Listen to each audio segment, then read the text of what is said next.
Israeli Defense Forces confirming the first group of hostages freed by Hamas are now officially former hostages. They are back in Israel nearly 50 days after they were captured in Hamas's barbaric terrorist attack. 13 Israelis were freed today.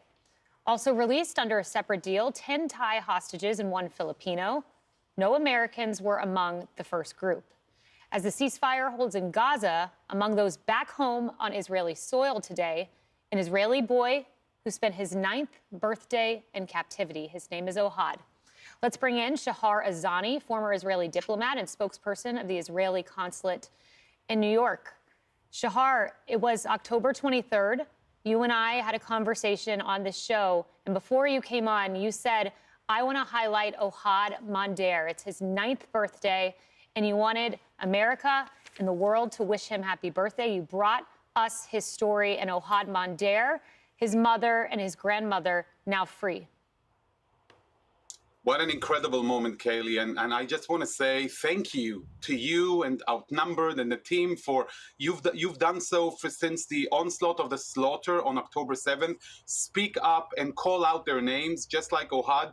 And today our hearts were filled with joy. Our tears were flowing as we saw the reunion of these Israeli hostages from the hands of the barbaric organization Hamas. And we remember what the Israeli ethos is. He who saves a life saves the world entire. This is a civilization versus barbarism. It's the fight that we wage against the barbarians' death cult, in which we are all part of the camp of light. We're so thrilled to have Ohad back. Yeah, we are too. That little boy now back, he loves Rubik's Cubes. He's a beautiful young man, and I hope he has a Rubik's Cube right now. I hope that was among the toys the IDF provided.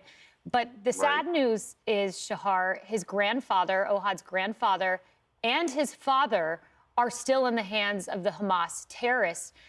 I can't imagine being a little boy or being a wife and leaving behind your dad or your spouse. You get freedom, but your family's left behind.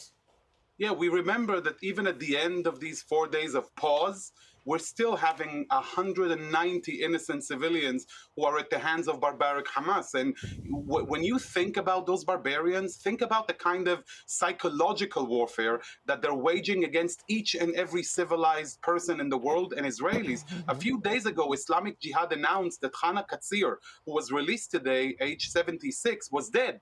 So they won't hesitate at playing our emotions, at trying to touch the very core of our hearts. But what can I tell you, Kayleigh? We are resilient. We know exactly what we need to do. We will bring them back, including Abigail, who was mentioned before on the show, Abigail Idan, whose birthday is today, whose parents were murdered before her very eyes, who is an orphan, whose brother and sister were hiding in the cabinet for 16 hours until they were rescued. And you know, you mentioned the Holocaust and Holocaust survivors before.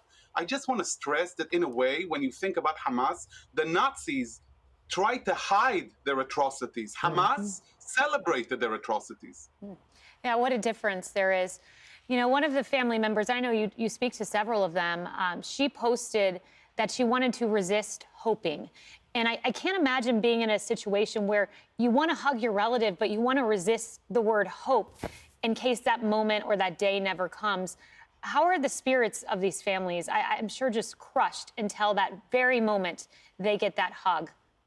Exactly, because Hamas is not to be trusted. We've seen Hamas, their word is not worth much until you actually see on the ground. And it is thanks to the Israeli Defense Forces operation against Hamas strongholds in Gaza that we were able to reach this point. Hamas has been known to breach ceasefires, and the most famous one was in 2014, Kayleigh, when an hour after a ceasefire was announced, they launched a suicide attack against the IDF, killing 2 warriors and kidnapping the body of another, Kayleigh, the body that they're unwilling to release to make sure that his family of Hadar Goldin of blessed memory can't even have a tombstone or a burial service. How incredibly barbaric and cruel is that? That's how terrorists operate. It's a sad reality. Shahar Azani, thank you. Thank you for having me. The first